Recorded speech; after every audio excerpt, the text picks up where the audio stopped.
នាយករដ្ឋមន្ត្រីកម្ពុជាសម្ដេចមហាបវរធិបតីហ៊ុនម៉ាណែតបានថ្លែងថាការងារប្រយុទ្ធប្រឆាំងគ្រឿងញៀនគឺពុំអាចចាត់ទុកជាសមត្ថកិច្ចផ្ដាច់មុខរបស់ស្ថាប័នឬអង្គភាពណាមួយឡើយ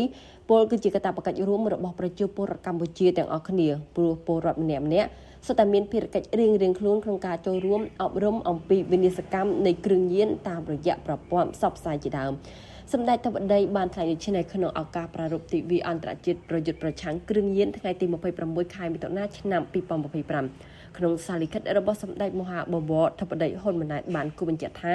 ជាការពិតស្ថានភាពគ្រឿងញៀននៅលើសកលលោកគឺបានកំពុងធ្លាក់ក្នុងសភាពមួយដែលមានលក្ខណៈស្មុគស្មាញប្រតិក្រឡាបង្កើតបានជាបញ្ហាវិនាសទៅមកប្រៀបដូចជាវត្តមួយ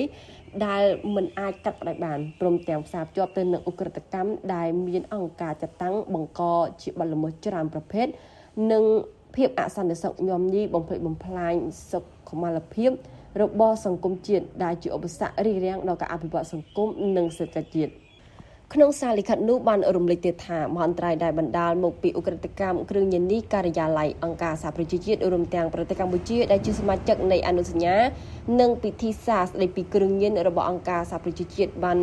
រួបរวมគ្នាសម្រាប់ដាក់ចេញនៅប្រធានបទទិវាឆ្នាំនេះដែលឈលលើទស្សនវិស័យមួយ